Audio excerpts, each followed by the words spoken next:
ওঠো, জাগো এবং লক্ষ্যে না পৌঁছানো পর্যন্ত থেমো না, বলেছেন স্বামী বিবেকানন্দ। উপস্থিত সম্মানীয় অতিথি, শ্রদ্ধেয় অধ্যক্ষ, উপাধ্যক্ষ, শিক্ষক এবং আমার প্রিয় সহপাঠী বৃন্দ, আপনাদের সকলকে জানাই বিবেকানন্দ জয়ন্তীর আন্তরিক শুভেচ্ছা ও অভিনন্দন। আজ 12ই জানুয়ারি ভারতের অন্যতম বীর সন্ন্যাসী স্বামী বিবেকানন্দের 164তম জন্মবার্ষিকী। আজ আমরা সবাই এই জন্মবার্ষিকী উদযাপন করার জন্য এখানে উপস্থিত হয়েছি। 1863 সালের 12ই জানুয়ারি কলকাতার সিমলা স্ট্রিটে দত্ত পরিবারে তিনি জন্মগ্রহণ করেন। তার পিতার নাম ছিল বিশ্বনাথ দত্ত এবং মাতার নাম ছিল ভুবনেশ্বরী দেবী। তার পোশাকের নাম ছিল নরেন্দ্র দত্ত এবং ডাকনাম ছিল বীরেশ্বর বা বিলে। স্বামী বিবেকানন্দের আবির্ভাব যুব সমাজ তথা আবহাওয়ার ভারতবাসীর মনে দিয়েছিল নতুন অনুপ্রেরণা।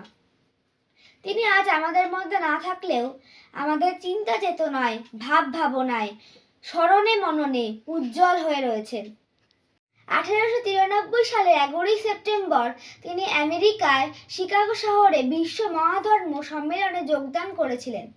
শিকাগোয় দেওয়া তার বক্তৃতা সারা বিশ্বে সাড়া তুলেছিল, যেখানে তিনি বলেছিলেন, আমেরিকার বোন ও ভাইয়েরা। এই সম্বোধন করার সঙ্গে সঙ্গে হাজার হাজার শ্রোতা তাকে বিপুল অভিনন্দন জানায়। স্বামী বিবেকানন্দ পরবর্তীকালে শ্রী রামকৃষ্ণের সবচেয়ে উল্লেখযোগ্য শিষ্য হয়ে ওঠেন।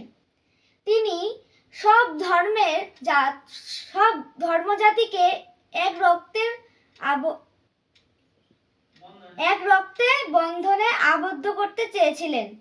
তিনি মূর্খ, অজ্ঞ, দরিদ্র, মেথর, মুচি সবাইকে একত্র করে একটা সুন্দর দেশ গড়তে চেয়েছিলেন। আরও একবার বিবেকানন্দ জয়ন্তী শুভেচ্ছা জানিয়ে আজকে আমি আমার সংক্ষিপ্ত বক্তব্য শেষ করছি। জয় হিন্দ, জয় ভারত।